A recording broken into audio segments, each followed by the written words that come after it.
sans que rien ici-bas ne m'arrête, et sans rien que le chant de sa voix. Tous ensemble. Je suivrai mon Seigneur et mon Maître, sans jamais m'éloigner de ses bras, sans que rien... Je voudrais lire avec vous en Jean 1 et au verset 1er, le tout début de l'évangile selon Jean. Vous savez que chaque évangéliste commence son évangile d'une façon tout à fait particulière. Matthieu commence avec une généalogie. C'est captivant. Si vous voulez être dégoûté de lire la Bible, commencez avec Matthieu 1, à moins que vous aimez les généalogies, bien sûr. Marc, c'est plus court. Commencement de l'évangile de Jésus-Christ. Voilà, tout est dit, vous savez que vous êtes dedans.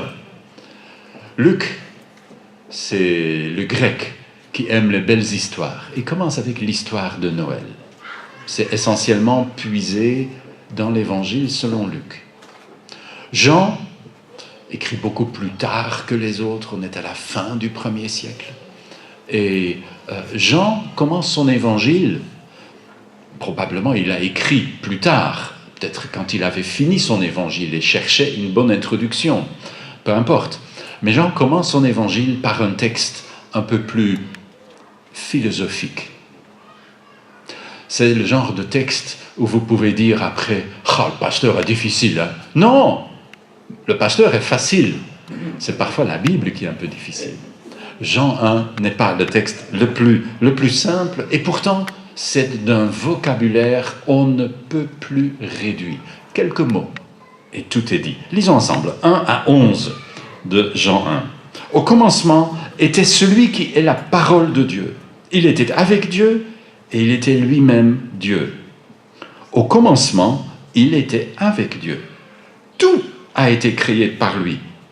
Rien de ce qui a été créé n'a été créé sans lui. En lui était la vie, et cette vie était la lumière des hommes. La lumière brille dans les ténèbres, et les ténèbres ne l'ont pas étouffée. Un homme parut, envoyé par Dieu. Il s'appelait Jean. Il s'agit bien sûr de Jean-Baptiste. Il vint pour être un témoin de la lumière, afin que tous les hommes croient par lui. Il n'était pas lui-même la lumière, mais sa mission était d'être le témoin de la lumière. Celle-ci était la véritable lumière, celle qui, en venant dans le monde, éclaire tout être humain. Celui qui était la parole était déjà dans le monde, puisque le monde a été créé par lui. Et pourtant, le monde ne l'a pas connu. Il est venu chez lui, et les siens ne l'ont pas accueilli. Jusque-là, prions. Seigneur, que ta parole puisse nous encourager, nous stimuler à te suivre, à te connaître toujours plus profondément, à ne pas rester à la surface de la foi, mais à plonger nos racines dans le sol profond de ta parole. Éclaire-nous pour cela de ton Esprit Saint, nous comme nos enfants, nos monitrices, nos moniteurs. Seigneur, que tu bénisses aussi leur ministère. Au nom de Jésus. Amen. La lumière. La lumière. Comment apprécier la lumière? Mais on pourrait apprécier la lumière quand on éteint tout. Ah tiens, il y a une bougie. On n'avait guère vu. Oui, il y a un peu de vent, donc ça se voit quand même un peu. Mais, et encore, il ne fait pas complètement nuit noire. Je vois le vidéoprojecteur se refléter dans les lunettes d'Albert. Mais vous imaginez, dehors, vous faites une promenade, vous vous perdez, la nuit tombe, la nuit tombe, la nuit tombe encore, et puis il n'y a plus de lumière. Et vous ne savez pas où vous êtes. Là, les ténèbres deviennent oppressantes. Et puis vous voyez scintiller au loin une petite lumière. Et qu'allez-vous faire? Vous allez vous diriger vers la lumière. Voyez? Ça, c'est ce qui est au cœur de ce mois de décembre, la période de l'Avent, avant Noël, fête de la lumière. On va rallumer et on va essayer de se plonger là-dedans.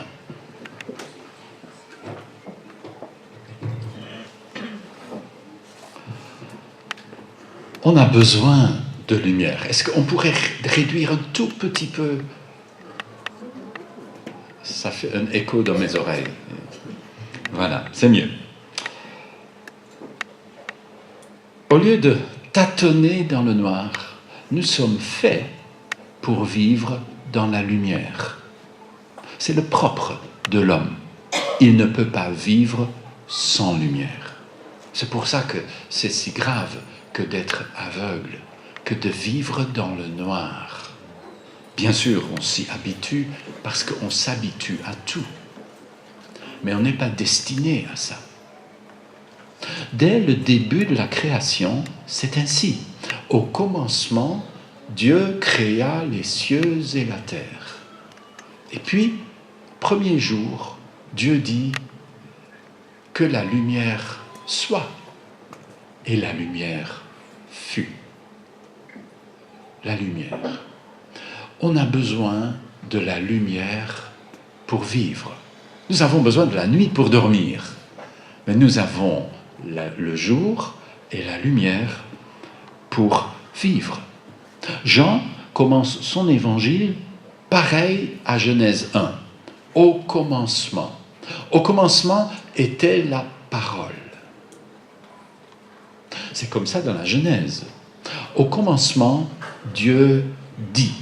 Si vous parcourez Genèse 1 et que vous faites un peu attention, de préférence avec un crayon à la main pour marquer, vous verrez que c'est à 10 reprises, pas 9, pas 11, c'est à 10 reprises qu'il y a la phrase « Dieu dit ». Dieu parle. Les 10 paroles de Dieu de la création. Plus tard, quand Dieu apparaît au peuple d'Israël sur la montagne de Sinaï, il leur donne les 10 paroles que nous appelons les 10 commandements. Dieu parle. Et Jean, en commençant de la même façon qu'en Genèse, je pense, veut nous dire, vous voyez, en Jésus, Dieu fait le monde tout nouveau. Il restaure ce qui a été brisé. Il renouvelle ce qui a vieilli. Dieu recommence. Et nous pouvons recommencer en lui et avec lui. Ce chapitre, et notamment les versets que nous avons lus, tournent autour du thème de la lumière. Si vous êtes familier des écrits de l'apôtre Jean, vous aurez remarqué qu'il aime beaucoup cela. Les enfants de la lumière et les enfants des ténèbres. La lumière, les ténèbres. Jean aime parler de la lumière. Peut-être parce qu'il avait trouvé en Christ lui-même la lumière de sa vie. Et il s'était conduit comme nous dans le noir en direction de cette lumière-là. La première chose que Jean nous dit est que la véritable lumière, c'est une personne. Ça, ce n'est pas une révélation. Nous, chrétiens, nous savons cela. Nous savons cela depuis presque toujours. Jésus est la lumière du monde. La lumière est une personne, c'est quelqu'un. Mais pour les gens autour de nous, c'est pas vrai. Pour personne autour de nous, la lumière est quelqu'un. La lumière est une chose. La lumière, c'est une lampe. La lumière, c'est le soleil. on nous bassine avec le soleil parce que ça réchauffe de trop, et donc si nous roulons moins en voiture, le soleil va briller moins. Comprenne qui peut. Les sages de ce monde sont parfois tellement perdus. Mais la Bible dit que la véritable lumière est une personne. Et tant que ta vie n'est pas éclairée par lui, tu tâtonnes dans le noir. J'ai dit, Jean relie en quelque sorte Genèse 1 à la façon du chrétien. Au commencement était la parole.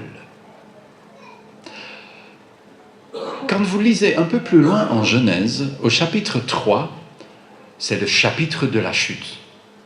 C'est le chapitre où l'homme et la femme, plutôt la femme et l'homme, soyons galants, mettons la femme en premier, après tout c'est elle qui a commencé.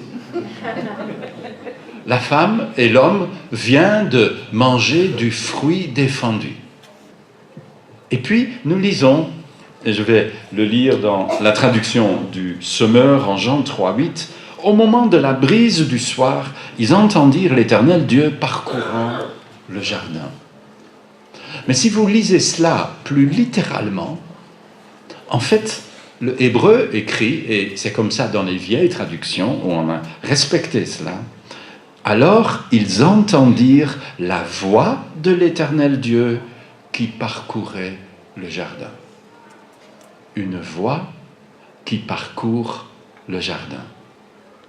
Vous avez déjà vu ça? On voit une personne. Mais littéralement, le texte porte bien cela. Une voix, la voix de Dieu qui parcourt le jardin. Qui est la voix de Dieu? Quand Dieu se révèle, quand Dieu vient à notre niveau, il le fait par le Fils. Par exemple, dans l'Ancien Testament, vous avez lu sans doute de l'ange de l'Éternel. Qui est l'ange de l'Éternel? Il est Dieu, mais il est différent de Dieu. Il s'agit bien sûr du Fils de Dieu, tel qu'il apparaît dans certaines pages de l'Ancien Testament. Il est, dit Jean, la parole de Dieu. Dieu crée tout par sa parole. Non pas, et c'est comme ça qu'on le comprend d'abord, non pas par sa parole parce qu'il parle, mais par sa parole en pointant vers son Fils. Dieu crée par sa parole. Jean dit cela ici, n'est-ce pas? Tout a été créé par lui. Rien de ce qui a été créé n'a été créé sans lui. Vous voyez, Jean nous fait relire la Bible un peu autrement, pour que nous nous laissons interpeller tout à nouveau par sa parole.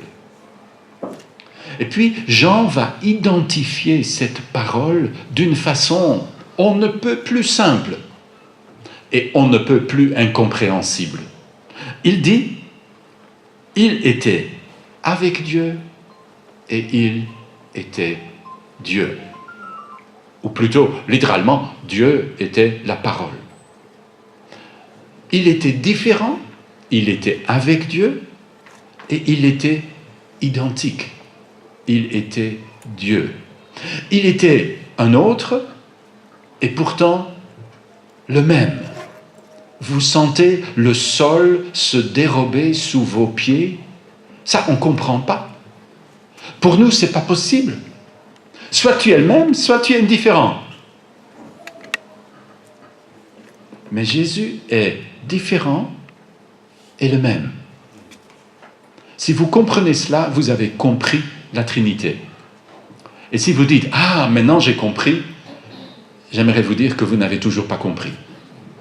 Parce qu'on ne peut pas comprendre ça. Ça nous dépasse. Même les plus grosses têtes. On peut décrire, illustrer tout ce qu'on veut, mais comprendre, ça nous dépasse. Il y a un seul Dieu, et pourtant, le Père est Dieu, le Fils est Dieu, le Saint-Esprit est Dieu. Mais il n'y a pas trois dieux, il n'y a qu'un seul Dieu. Vous comprenez? Moi non plus. On ne peut pas comprendre. On accepte, on le croit. C'est comme ça, parce que la parole de Dieu le révèle comme ça. Bien sûr, c'est un juif qui écrit cela. Et les juifs ne croient pas à la Trinité. Les juifs disent que c'est une invention chrétienne, mais c'est un juif qui écrit. Parce que c'est un juif qui a commencé à observer cette étrange personne qu'il a commencé à suivre, le Christ. Et il a commencé à se poser des questions. Mais c'est qui? Il pardonne les péchés. Un homme ne peut pas faire ça. C'est blasphème. Mais il le fait. Et pour prouver qu'il a l'autorité, il fait marcher un paralytique. Ça, c'est pas possible. Aucun homme ne peut le faire. Il parle à la mer, ça nous aussi on peut le faire. Mais à lui, la mer obéit. Et la tempête se calme, et c'est le calme plat en pleine mer, en pleine tempête. C'est pas normal. Lui, il prend 5 pains et 2 poissons, mais on n'a même pas eu la possibilité de voir comment il a fait. Ça, c'est comme un prestidigitateur. Comment est-ce qu'il a fait ça? Mais il l'a fait. Et des milliers se sont rassasiés. Et il y avait des restes. Il va aux noces de Cana, et tout à coup, sa mère lui dit « Ils n'ont plus de vin, je te connais, toi tu vas le faire. » Jésus la rabroue, parce que ce n'est pas sa maman qui va conduire les opérations dans le royaume de Dieu, ni alors, ni maintenant, ni jamais. Mais il aime les mariés. Et il va demander au chef de la fête des tonneaux, des vases en pierre, en fait, remplis d'eau, et il dit, faites apporter au maître de cérémonie pour qu'il goûte le vin, comme c'est l'habitude. Et il goûte l'eau. Oui, il faut se mettre à la place du serviteur. Il vient avec de l'eau. Il n'est pas fou. Il sait. Il vient avec de l'eau et il entend dire, il teinte ses oreilles, il est en train de se déboucher les oreilles, il dit, je ne comprends plus rien. J'ai jamais goûté du bon vin comme ça. Wow! C'est du Bordeaux première catégorie, château un tel. Bon, bien sûr, ça on n'avait pas encore inventé, mais c'était du vin de première catégorie. Si on avait ce vin-là, il serait impayable. Parce que c'est le meilleur vin qu'on a jamais servi. Comment? Vous comprenez, Jean? Tu commences à te poser des questions. Mais c'est qui? Un homme ne peut pas faire ça. C'est pas un homme. Si, c'est un homme. Non, c'est plus qu'un homme.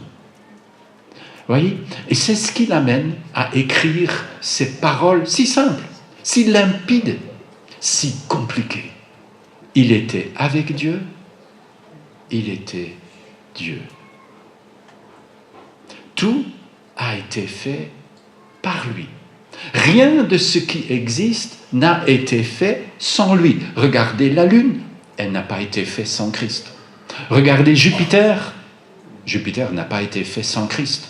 Regardez votre enfant, il n'a pas été fait sans Christ.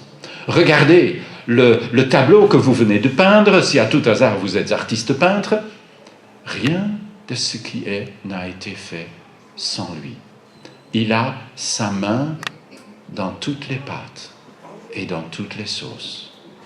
Il est le maître artisan derrière tout ce qui existe. L'apôtre Paul rappelle cela. Vous connaissez ces versets. Ce Fils, il est l'image du Dieu que nul ne voit. Il est le premier-né de toute création. C'est en lui qu'ont été créées toutes choses, dans les cieux comme sur la terre, les visibles et les invisibles, les trônes et les seigneuries, les autorités et les puissances, tout ce que je vois et tout ce que je ne peux pas voir. Il est à la source de cela. Oui, par lui et pour lui, tout a été créé. Il est lui-même bien avant toute chose et tout subsiste en lui. Vous avez sans doute déjà eu la visite des témoins de Jéhovah. Et je ne sais pas si ça vous prend de discuter avec eux, et vous avez peut-être voulu discuter avec eux de la divinité de Jésus. Et ils disent, non, c'est Dieu avec un petit d. Chez eux, c'est toujours une question de majuscule et de minuscule. Et puis, parfois, ça leur arrive de citer ce verset de Colossiens. Il est le premier-né de la création. Vous voyez, il fait partie de la création. Il est le premier créé. Ah non, mais ce n'est pas ça ce que dit Paul. Et ce n'est pas ça ce que dit Jean. Il est lui-même bien avant toute chose. Il n'est pas dans la création, il est hors de la création. Il est le créateur. Et le Père créé par le Fils. C'est ce qui rend le Fils si différent. Et c'est ça ce que veut dire le mot « premier-né de toute la création ». David, dans un des psaumes, dit cela. Quand il écrit au psaume 89, c'est Dieu en fait qui parle, « Moi, je ferai de lui, David, mon fils premier-né, le plus élevé des rois de la terre entière. » Est-ce que David était le premier-né de tous les rois de la terre? Non, il y avait bien des rois avant lui. Même en Israël, il n'est pas le premier, parce qu'il y avait Saül avant. C'est pas ça ce que ça veut dire. Le premier-né veut dire le plus important, le sommet, le chef. Jésus est le sommet de tout ce qui existe. Tu ne peux pas aller plus haut. C'est pour cela que tu ne peux pas le comparer. Tu ne peux pas dire, voilà, les Juifs ont Mohamed, les Juifs ont Moïse, les musulmans ont Mohamed, les chrétiens ont Christ et les bouddhistes ont Bouddha. Tout le monde a son chef, et tant que tu suis ton chef, tout ira bien. Ah non. Christ, tu ne peux pas le mettre dans le même train que les autres. Tu peux mettre Moïse et Mohamed et Bouddha dans le même train. Ce sont tous des hommes. Ce sont tous des hommes mortels, ce sont tous des hommes morts, et ce sont tous des hommes qui ne sont jamais ressuscités. Mais Christ n'est pas dans ce train-là, il n'est même pas sur cette planète-là. Il est différent. Il est Dieu en personne. Il était avec Dieu et il était Dieu. Il est différent. C'est pour cela que, en tant que missionnaire de la foi chrétienne, on ne va pas dire « Oh, les bouddhistes n'ont pas besoin parce qu'ils ont Bouddha ». Les musulmans n'ont pas besoin parce qu'ils ont Mohamed. Les juifs n'ont pas besoin parce qu'ils ont Moïse. Eh bien, tu finis par rester chez toi. Tu dis « Mais il n'y a plus personne qui a besoin, tout le monde est déjà fourni. » Non, ce n'est pas ainsi. En lui habite jusqu'à toute la plénitude, la divinité. La divinité dans toute sa plénitude habite en Christ. Et ça, c'est soit la pire des foutaises ou la plus sublime des vérités. Ça ne peut pas être « Ah oui, c'est intéressant ». Non, ça ne peut pas être intéressant. C'est vrai ou ce n'est pas vrai. C'est soit la meilleure des vérités ou le pire des mensonges. Ça ne peut pas être « ouais, c'est pas mal ». Ça, l'Évangile ne nous laisse pas cette option. Soit il est la lumière, la véritable lumière, ou alors il n'est qu'une des multiples lampes qui égarent l'humanité. En lui était la vie. Pas parce qu'il est vivant. Non, en lui était la vie. Nous, on a reçu la vie. On dit que les parents ont donné la vie à. Mais moi, je n'ai pas donné la vie à mes filles. Je ne me prétends pas capable de cela. J'ai transmis, mais je n'ai pas donné la vie. Christ est celui qui n'a pas reçu la vie, mais qui donne la vie. Il a une vie à soi, à lui, éternelle, immortelle.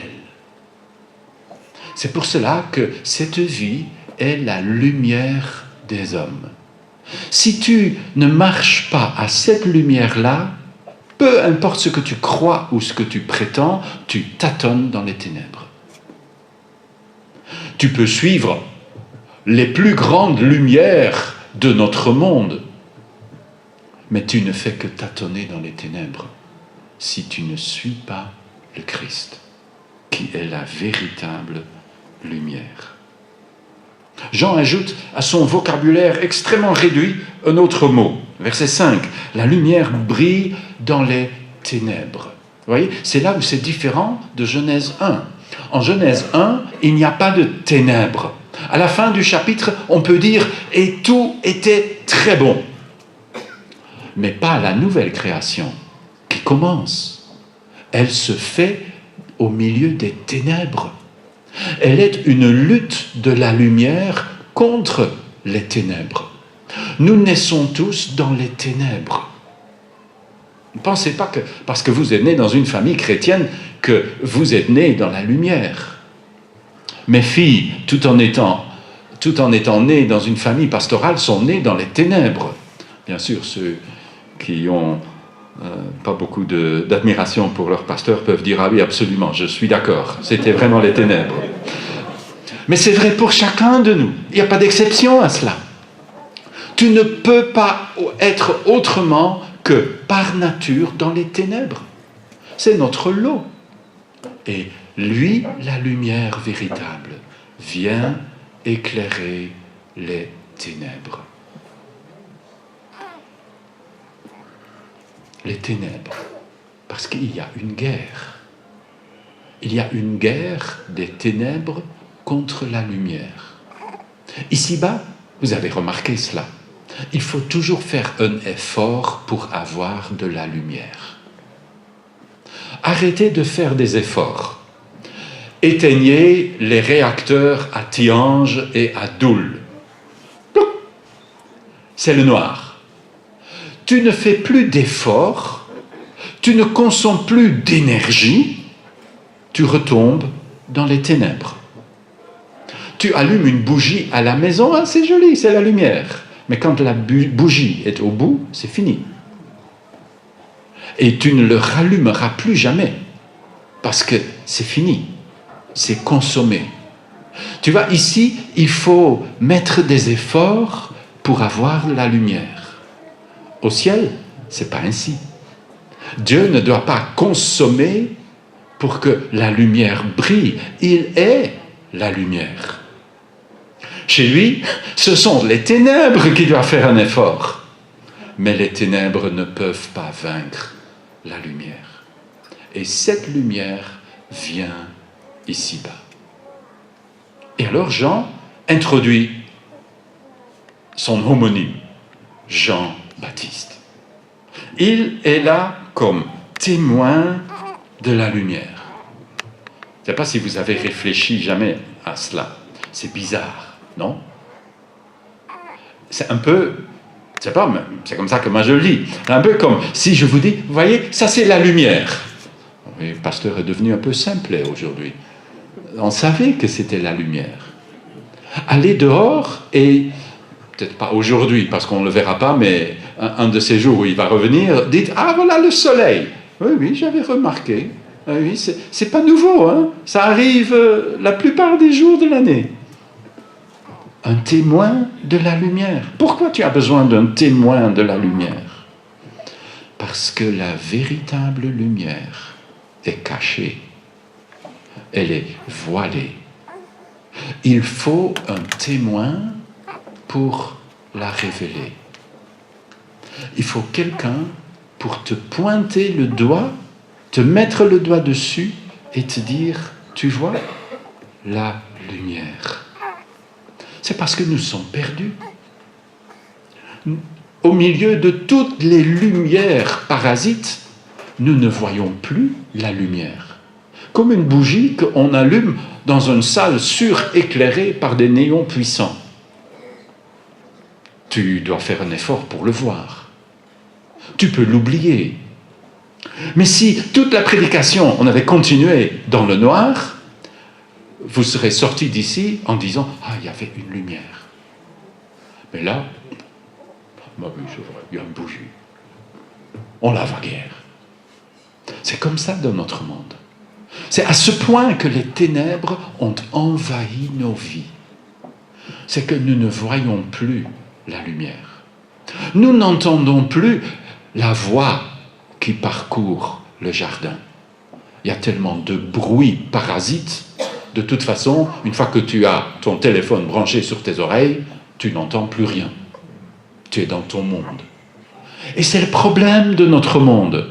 Ce n'est pas un discours anti-téléphone, bien sûr, mais c'est typiquement ce qui se passe. Nous sommes tous nés avec des écouteurs dans les oreilles. Et un jour, et ça sera le jour du salut, on enlève les écouteurs.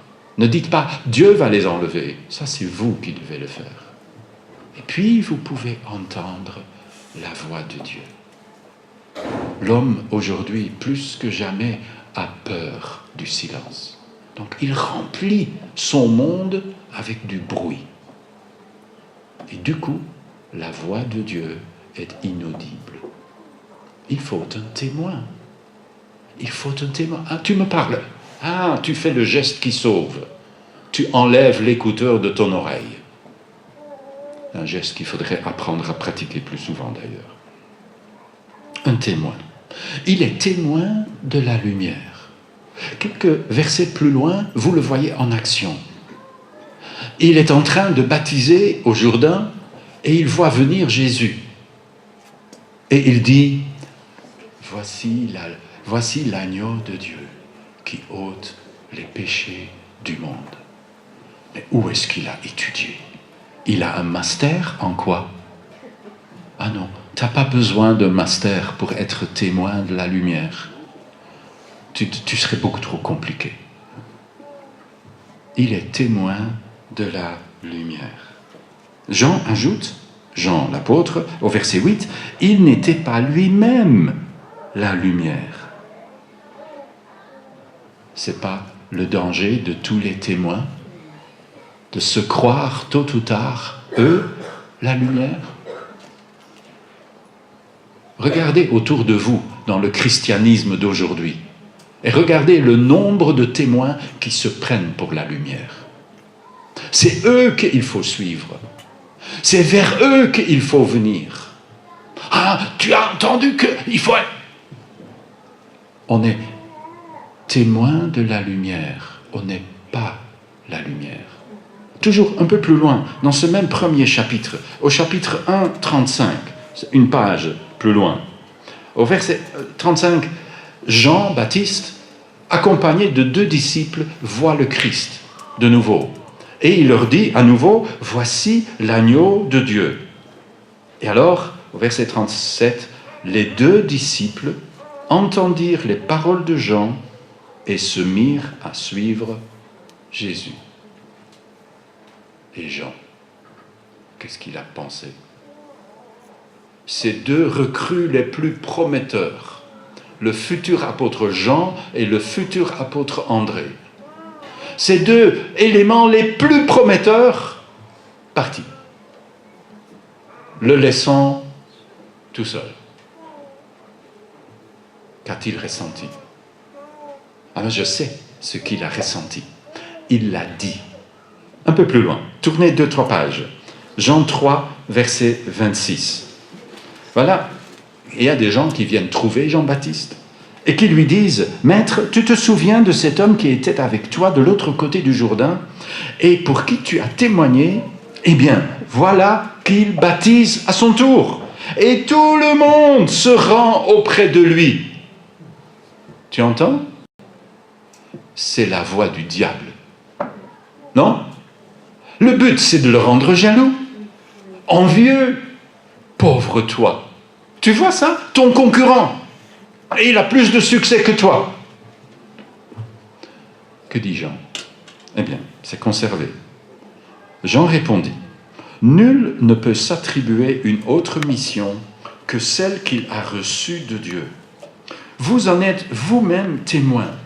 J'ai toujours dit, je ne suis pas le Christ, mais j'ai été envoyé comme son précurseur. Témoin de la lumière.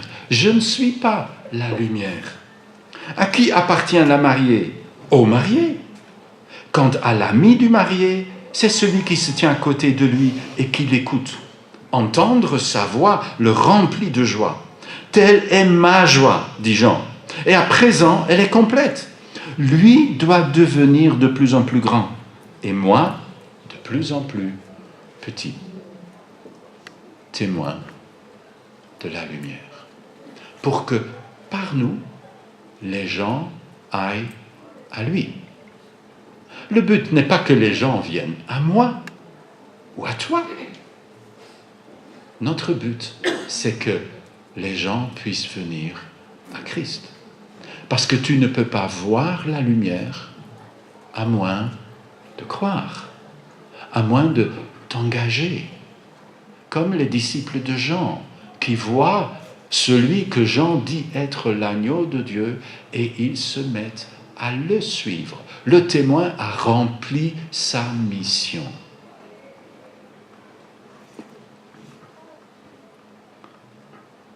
Dans l'Église, tu trouves deux genres de personnes. Tu trouves des témoins et tu trouves des non-témoins. Tu es dans quel groupe? J'ai fait bien sûr une erreur dans cette phrase. Dans l'Église, il n'y a que des témoins. Les non-témoins ne sont pas dans l'Église. Ils se sont déjà mis dehors. Dans l'Église, il n'y a que des témoins. C'est notre mission. Dieu nous a envoyés pour cela. Mais Dieu ne m'a jamais envoyé, non? Savez que l'envoi était compris dans l'appel dès le début. Quand tu entends l'appel du Maître et que tu te convertis, tu deviens témoin. Tu es envoyé, tu deviens missionnaire. Comment les gens entendront-ils si personne ne parle? Mais comment des gens vont parler s'ils ne sont pas envoyés? Christ envoie ses témoins, ses disciples, témoigner de la parole. Ce n'est pas eux la lumière, comme le rappelle l'apôtre Paul. Ce n'est pas nous-mêmes que nous mettons en avant dans notre prédication. C'est le Seigneur Jésus-Christ. Nous-mêmes, nous sommes vos serviteurs à cause de Jésus. En effet, le même Dieu qui un jour a dit que la lumière brille du sein des ténèbres a lui-même brillé dans notre cœur pour y faire resplendir la connaissance de la gloire de Dieu qui rayonne du visage de Jésus-Christ. Moi, je ne suis rien. Vous n'êtes rien. Nous ne sommes que des instruments, des humbles serviteurs de la parole de Dieu. Notre but, c'est que les gens se mettent à le suivre, lui, qui est la véritable lumière divine. Et puis je termine avec ces dernières phrases. La véritable lumière est contestée. Ça, c'est encore quelque chose de bizarre. Qui va contester que le soleil brille? Ah ben moi, je le sais bien. Si tu es fabricant de néons, tu n'aimes pas le soleil. Parce que tant qu'il y a le soleil, on n'a pas besoin de tes néons. Et dans le monde spirituel, les marchands des néons spirituels n'aiment pas le soleil de la justice qu'est Jésus-Christ. Ils n'en ont que faire. Plus le soleil brille, moins les gens auront besoin de leur lumière artificielle. Nous sommes même allés jusqu'à avoir dans notre histoire Et si vous avez été à l'école, vous l'avez sans doute appris, il y a une période qu'on appelle les lumières. C'est là où les ténèbres augmentent réellement. Parce que c'est tout le contraire. Non, la véritable lumière, c'est le Christ. Il est la vraie lumière. Et le monde a une dent contre ça. Curieux, cette introduction du mot « monde » dans ces versets. Parce qu'au début, le monde, c'est le monde de Dieu. Il est venu dans le monde parce qu'il a créé le monde. Donc, il n'est pas à l'étranger. Mais, dit-il, le monde ne l'a pas connu. C'est exactement la même phrase que Jésus dira un jour quand des disciples viennent frapper à sa porte dans l'au-delà. « Maître, on a toujours parlé de toi, fais-nous entrer. » « Je ne vous connais pas. » C'est exactement ce que dit le monde à Jésus. Ce n'est pas « je ne vous ai pas reconnu, excuse mon ignorance ». Non, non, non. C'est « je ne vous ai jamais reconnu parce que je ne veux rien savoir de vous ». C'est un rejet. Et tout témoin a affaire avec le rejet. Si vous étiez ici mardi avec la soirée de portes ouvertes, vous avez entendu parler des ténèbres qui haïssaient la lumière. Il est venu chez les siens, et même les siens ne l'ont pas accueilli. Vous voyez, notre monde aime bien la lumière. Toutes nos villes ont sorti leur plus belle lumière pour égayer les longues nuits de la fin de l'année. Mais notre monde n'aime pas Noël. Notre monde ne veut rien avoir à faire avec Noël. Notre monde hait le Christ et tous ceux qui osent parler de lui.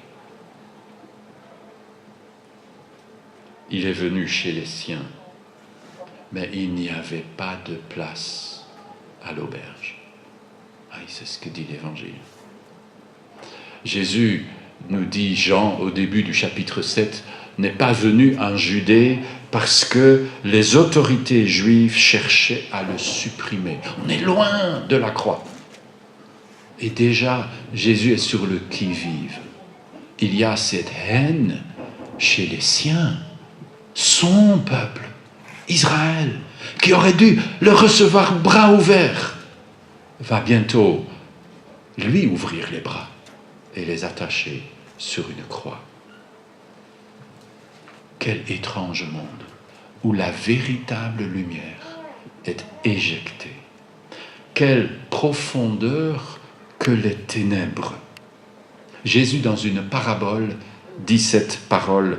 Cet homme, il parle de lui-même, cet homme était détesté par les habitants de son pays.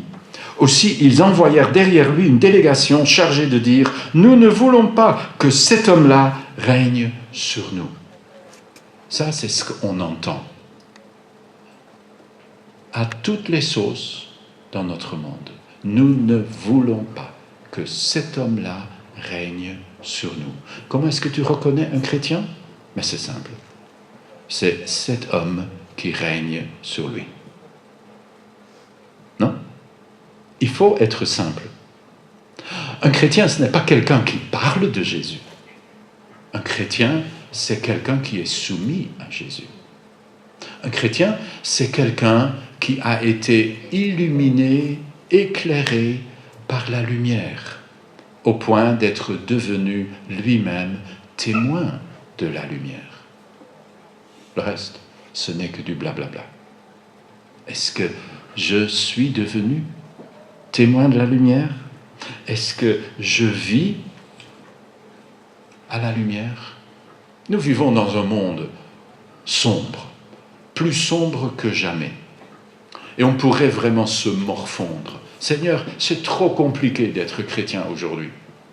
Dans mon école, je suis le seul chrétien. Dans ma rue, je suis le seul chrétien. Pour certains, dans ma ville, je suis quasi le seul chrétien. Et on m'a interdit. Ça peut être un peu difficile. Vivre en chrétien en 2018. Il y a des coins dans notre monde où c'est interdit. On le sait bien. Est-ce que nous allons nous morfondre? Ou est-ce que, en cette période de Noël qui s'ouvre, parce qu'on est le premier dimanche de l'Avent, est-ce que nous allons nous laisser éclairer tout à nouveau par celui qui est la véritable lumière? Est-ce qu'il y a de la lumière véritable dans notre vie? Ça, c'est ce que la parole de Dieu nous demande et me demande. Parce que nous avons tous le même risque. C'est de galvauder cette lumière et de nous mettre à vivre à d'autres lumières. Alors, les ténèbres sont vraiment épaisses. Il est la véritable lumière. Et nous en sommes témoins par la grâce de Dieu. Avant de chanter un cantique de Noël ensemble, nous allons prier. Seigneur, nous te rendons grâce pour ta parole. Seigneur, que cette véritable lumière, nous puissions la laisser éclairer tous les recoins de notre vie. Que nous puissions à notre tour être des témoins de la lumière, afin que les gens qui nous entourent puissent voir notre vie et entendre nos paroles et croire en toi. Garde-nous, Seigneur, de vouloir briller nous-mêmes, de chercher avant tout une carrière pour nous-mêmes. Aide-nous, Seigneur, à nous mettre au service de la véritable lumière, celle dont nous célébrons à Noël la venue dans ce monde. Au nom de Jésus. Amen. Lumière du monde, venue dans l'obscurité, tu m'ouvres les yeux et je vois. Tu es venu humblement sur cette terre. Tu t'es donné par amour. Et me voici à tes pieds pour dire, tu es mon Dieu. Nous allons chanter cela ensemble en nous levant.